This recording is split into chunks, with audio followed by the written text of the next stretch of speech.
With Radio Algeria International, you will not miss a single major political or economic event. Radio Algeria International, our voice in the world.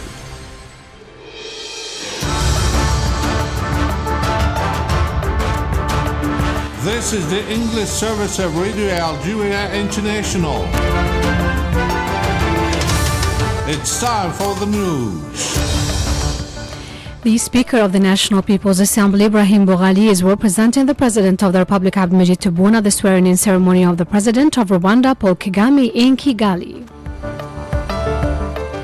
Algeria said it fully shares the concerns expressed by the UN regarding the recent mobilization of forces in various regions of Libya, calling on Libyans to show wisdom and restraint.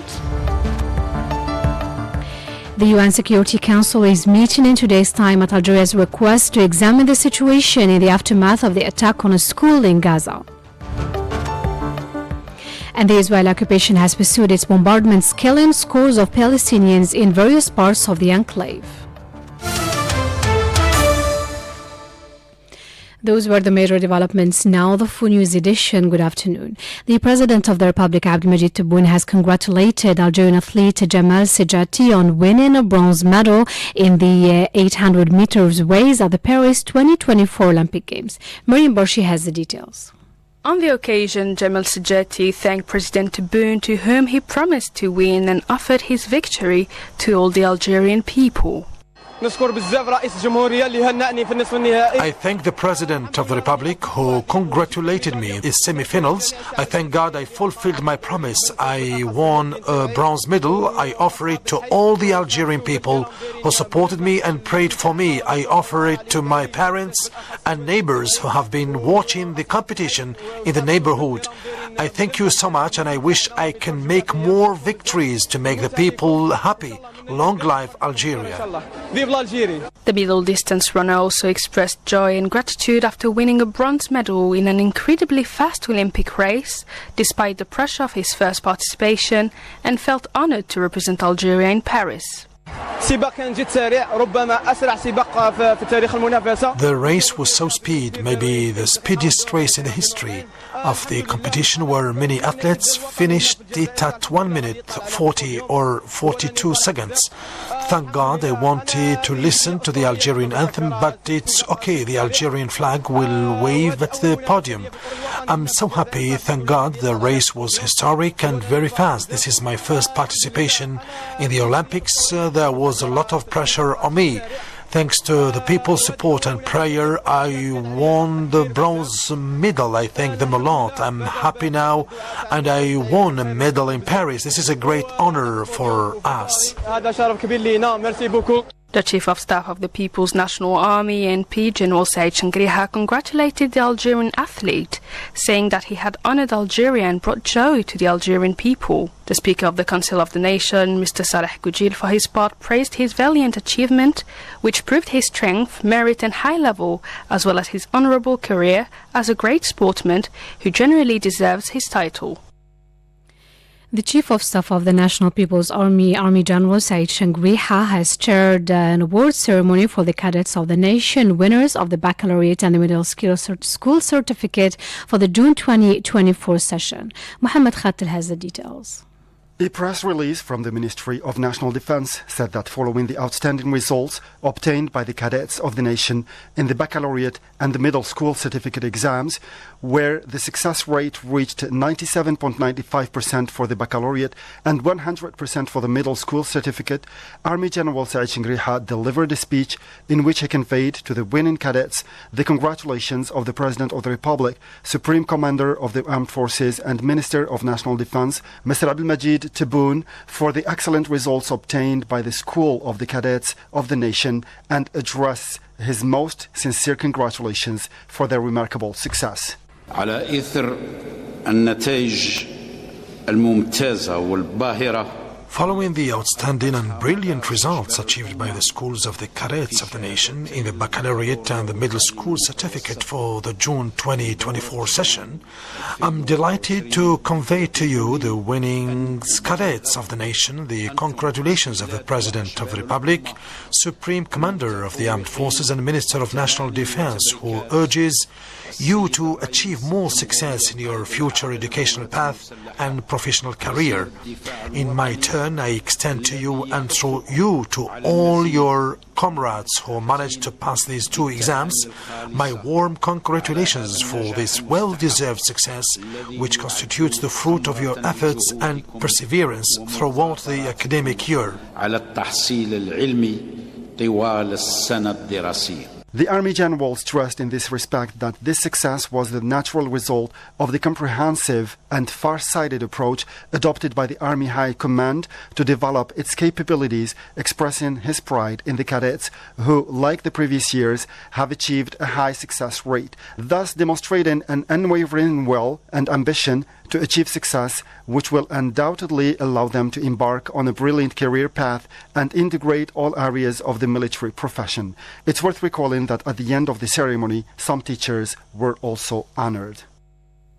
The Speaker of the National People's Assembly, Ibrahim Boughali, is representing the President of the Republic, Mr. Abdelmajid Tebboune, at the swearing-in ceremony of the President of the Republic of Rwanda, Mr. Paul Kagame, in Kigali. The inauguration ceremony is attended by heads of states and representatives from various countries, as well as a large number of guests.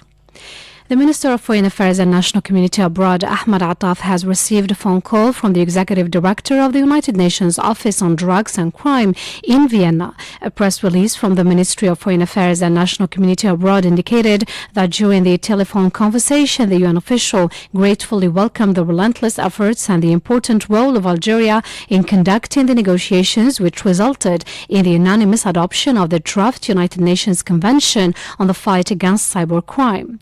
The UN official also congratulated Algeria for remarkably leading the negotiation process, stressing that this achievement constitutes a valuable asset for the international community, especially since the aforementioned convention represents the first international legal instrument devoted exclusively to the issues of the fight against cyber crimes. Meanwhile, the two parties agreed to strengthen bilateral coordination in anticipation of the formal approval of the convention during the high-level segment of the United Nations General Assembly slated for next September.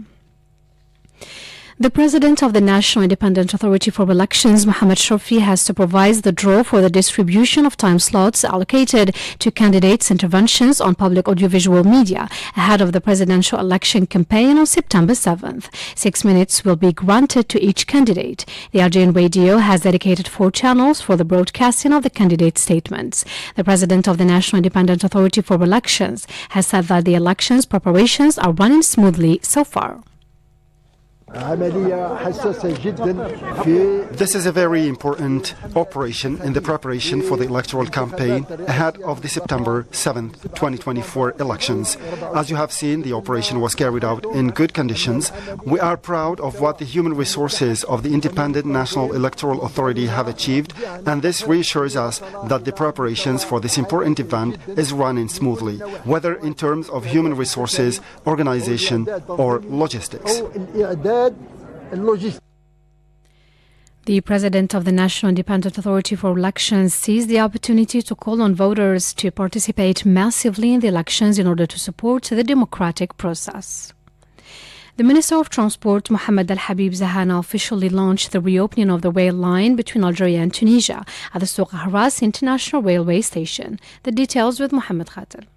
Officials from the National Rail Transport Company, SNTF, said that the first business trip set off from Tunis station today, while the inaugural trip from Algeria will leave from Annaba station on August 13th. A daily trip will be scheduled from Annaba station to the Tunisian capital via Souq Ahras, Gardimau, Jendouba and Beja. The Minister of Transport, Mohamed El Habib Zahana, said that the reopening of the passenger rail line between Algeria and Tunisia would help increase mobility for the citizens of both countries and boost economic growth. After giving the official signal at the Souq Ahras International Railway Station for the reopening of this line after a 30-year interruption, Mr. Zahana stressed that this rail line would have positive effects on the inhabitants of both countries. Today, we witnessed the inauguration of the Algerian-Tunisian railway line in implementation of the guidelines of the President of the Republic, Abdelmadjid Tebboune, regarding the reactivation of this line. I believe that the inhabitants of Souk Ahras will benefit from this and also from the connection of Souk Ahras with other provinces, notably Annaba. This line will give more mobility to travelers and will boost economic and business exchanges between the two countries. Meanwhile, in a brief statement to the press at Gardimau, Tunisia station, the Tunisian Minister of Equipment and Housing in charge of the Ministry of Transport, Mrs. Sara Al-Zafarani Al-Zanzari, said that the relaunch of this railway line after 30 years of interruption was the result of the efforts of the authorities of the two countries and their rail transport companies.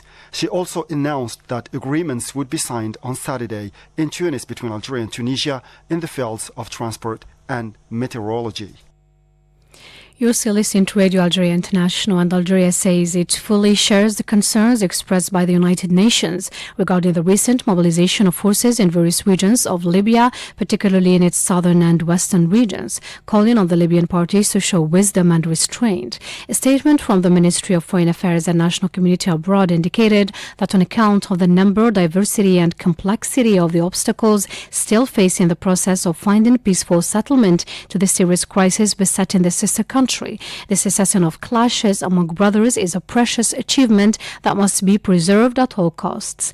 The statement added that Algeria calls on all Libyan parties to show wisdom and restraint in order to spare the country and their people the tragic consequences of a resumption of clashes whose first victims are the peaceful settlement of the crisis, inter-Libyan reconciliation, the unification of institutions, and in particular security institutions.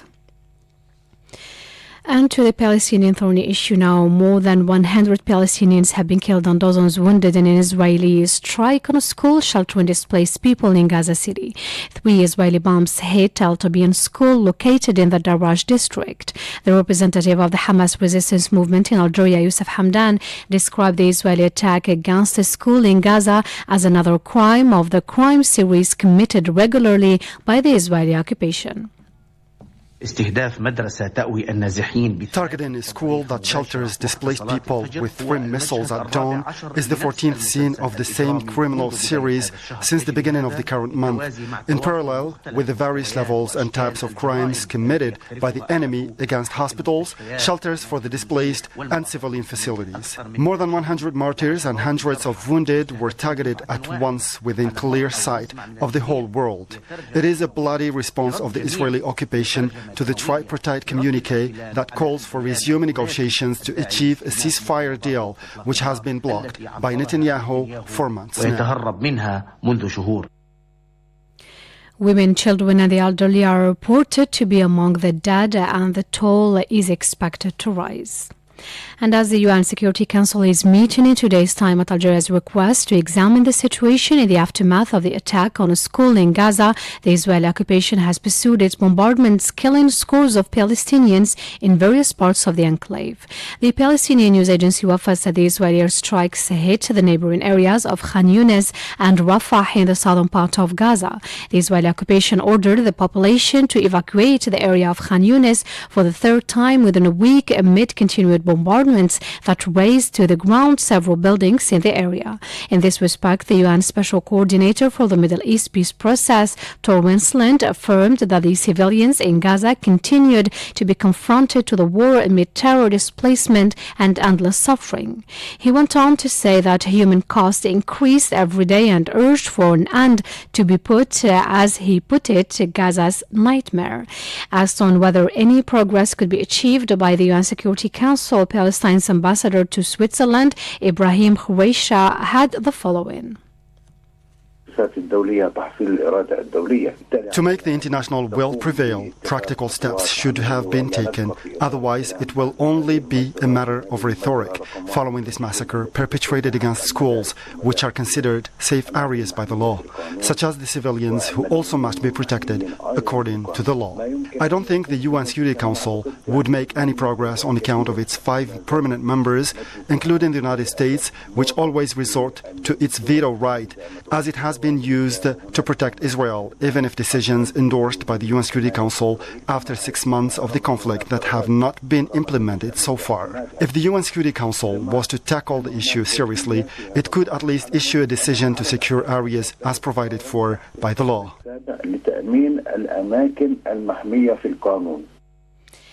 This came as Palestine's ambassador affirmed that the Israeli occupation should account for its crimes. To Nigeria now, 30 people have been killed in armed attack targeting a village in the Borno state in the southwestern part of the country. According to media, several other people were injured when gunmen opened fire in the village. Nigeria has been facing attacks carried out by armed groups and terrorist organizations in recent years. And the United Nations Children Fund UNICEF has called for an end to attacks on children and infrastructure in Sudan, the scene of a deadly conflict since mid-April 2023. In a statement, UNICEF's representative in Sudan, Sheldon Witt, called for an end to violence against children and attacks on the country's infrastructure. After that, a shell fell on a UNICEF children's area in Hatana, Khartoum, killing 2 children and injuring at least 8 others as they played football. Many appeals from the UN and the international community had been made to spare Sudan a humanitarian catastrophe that could cause famine and death to 1 million people due to food shortages caused by fighting that has spread to 13 of the country's 18 states. To Latin America now, in Venezuela, the president of the Supreme Court, Quirciela Rodriguez, had reiterated at a hearing of the Higher Court of Justice on the 28th of July presidential election and the re-election of Nicolas Maduro that its decision was final. The SCJ heard all the candidates and party officials, including Maduro, during the week, with the exception of opposition candidate Edmundo González Urrutia. The National Electoral Council endorsed Maduro's victory on August 2nd with 52% of the vote. You're still listening to Radio Algeria International, 2:47 minutes Algiers time, and that's it for our news bulletin. I invite you now to listen to a cultural program. I'll meet you again tomorrow at 2:30 p.m. Algiers time for a fresh news edition. Goodbye.